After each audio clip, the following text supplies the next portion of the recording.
Yan, meron tayong H100 mga boss na dinala sa atin. Di raw makita yung likuran nito pagka nag-accelerate. So ito naman yung titignan natin.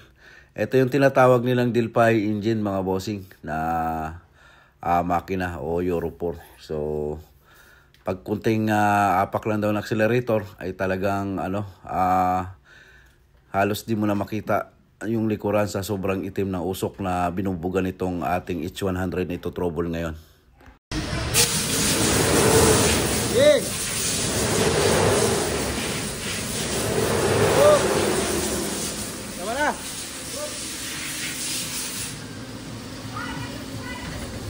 Dilim ng kalangitan. Putang. Grabe. Yan, sobrang itim nga ng usok. Nasa 1,500 RPM lang yun mga bossing. Scan ko muna, no? Lagyan ko muna ng scanner. Kung may failure yung injector or one ba. Sige.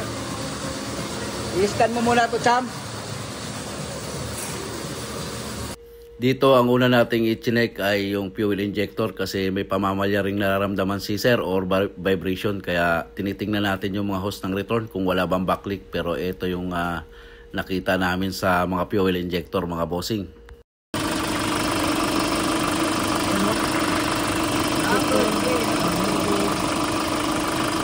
Dapat ganito ang normal yun.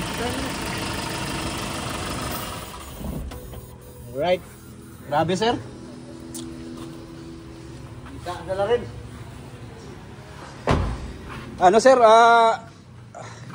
Backleak yung injector number 3 tsaka number 4. Pakita mo kayo sir yung... Gusto mo ipakita ko sa'yo? Halika, sir. Dito ka. Paano ba natin position to? Dito ka, sir, sa gilid ko. Yeah, start mo ulit. Ay, Dol, ano ba ulit yung ilaw, Dol? Sir, pasok ka rito, sir.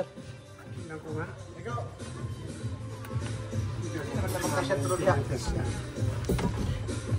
Dito ka, sir. Dito, sir. Sige, start. Nakita mo yung number 4, sir? Ayun, diesel. Ayun. Ang normal niyan, sir, dapat ganito lang. Tapos number 3 mo rin, ganun din. Ito, yung lakas. Yan. Singaw yung injector mo, number 3 tsaka number 4. Tapos recommend ko siguro sa'yo nito din. Bukod doon, sir, linis tayong turbo tsaka EGR mo. Linis ulit. Oo, EGR, turbo. Tapos check natin yung mga air filter. Kasi para ilang mileage na nito i-on mo nga. On lang, on. So, nasa 154 ka na. Oo. Nakapagpalinis ka na ba nito, sir? Hindi pa. Nang, EGR, tsaka intake, tsaka turbo. yung turbo nilinis ko pero yung turbo hindi niya inalis. Dapat binababa po yan. Ayun nga, binaba niya. Binaba niya na yan. Binaba na. Kumbaga, kinalas-kalas niya.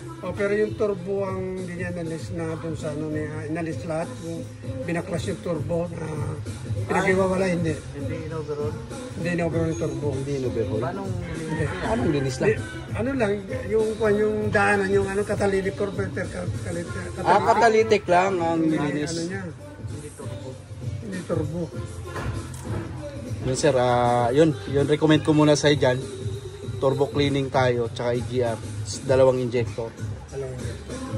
Bago nga natin palitan ng dalawang injector, so sinali na rin natin itong EGR niya, sobrang dumi. Tsaka yung intake manifold, mga bossing, dahil 154 na, hindi pa ito nakatikim ng linis. Kaya silabay na rin natin para talagang walang usok na mangyayari sa H100. Palit rin tayo ng air filter tsaka fuel filter mga boss.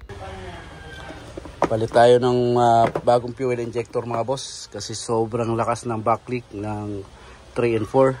So ito na, hindi na natin siya pina-repair, no? So mas maganda talaga palit bago para sure tayo. Ito yung ipapalit natin brand new na fuel injector mga bossing. Tapos kailangan lang i-encode to pagka nagkabit po tayo ng mga ganitong fuel injector. Ayan, i-encode natin sa scanner yan mamaya. Pagka naikabit na itong brand yung injector mga sir. Finished product natin na linis dito sa EGR. Yan, ng ating H100. Tapos palit na rin tayo ng fuel injector. Ayan mga bossing. Mga boss, tapos na yung ating H100 na may problem yung fuel injector. Ayan, sobrang tining na ng andar. Papakita ko sa inyo.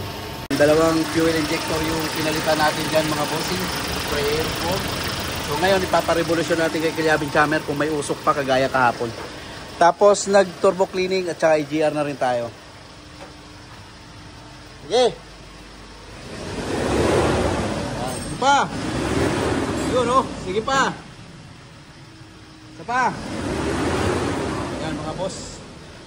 Kahapon, ano yan, black smoke talaga yan. Sobrang kapal. No? Yung mga ganong problema na black smoke. So, mayroong cause ng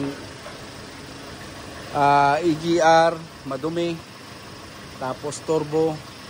Pero nakita namin pinakasirang-sira nito mga boss, yung dalawang fuel injector. Nasa ano pa lang ang mileage nito mga boss? Nasa 154,000. So, hindi pa siya napa-EGR cleaning. Ayun, all goods na. Pwede na ibalik yan, Dol. Balik na yung mga takip na tinanggal mga bossing. Goods na tayo sa ating H100. Pagkatapos natin sa H100, eto naman, Gralistarix yung kasabay niya. Nakikita nyo ba mga boss, blinking yung check engine. Eto naman yung ito-trouble natin ngayon kung bakit nagbi-blink yung kanyang check engine. Ayan, nag-i-scan tayo.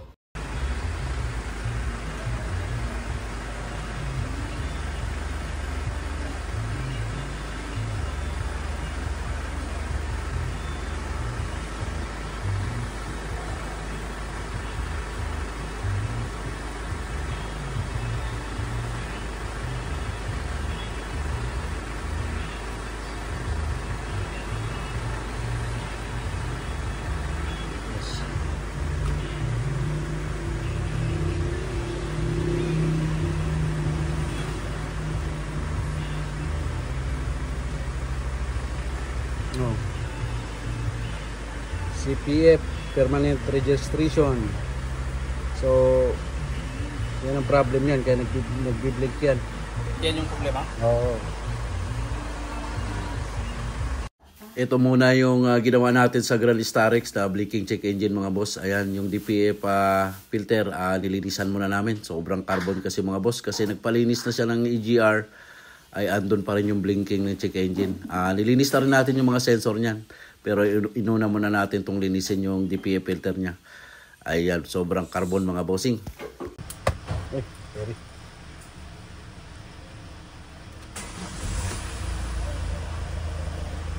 Tudas.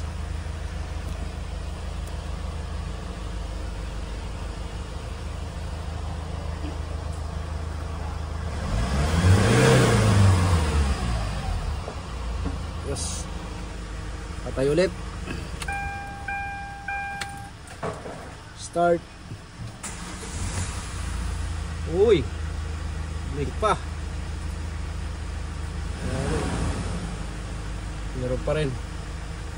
Yon, pagkatapos nga nating linisin yung DPF filter at yung mga sensor mga boss, ay andito pa rin yung blinking check engine kahit na linis na natin or na-reset na natin.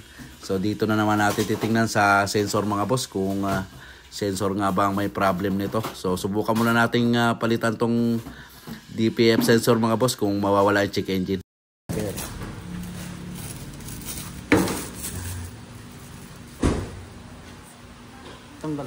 Ito, dito lang doon. Kagaya ng Starix na pinalitan natin.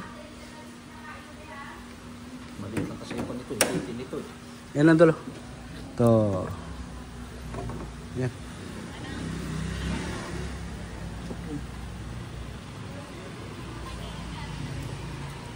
Lang. Pag sure ball. Yun guys, linis ng DPF filter. Tapos palit tayo ng sensor. Dito sa ating Starix, tingnan natin kung wala nang blinking yung kanyang check engine. So, naka-check engine, start. Oh. Tudas.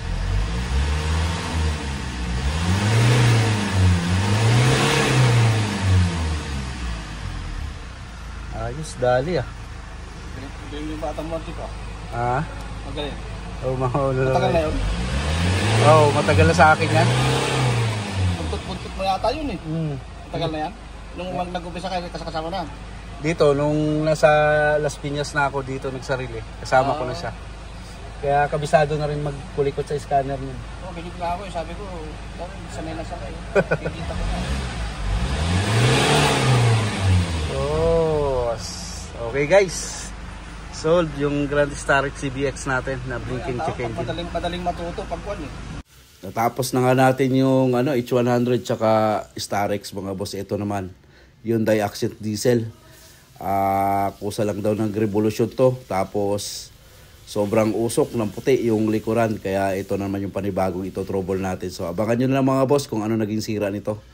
Buti daw napatay nila agad kasi kahit hindi sila nag-accelerate ay sobrang taas ng RPM. Halos nagpo-full rev na itong ating Hyundai Accent. Ayan, binababa na sa towing. So ito na naman yung panibagong ito troubleshoot natin.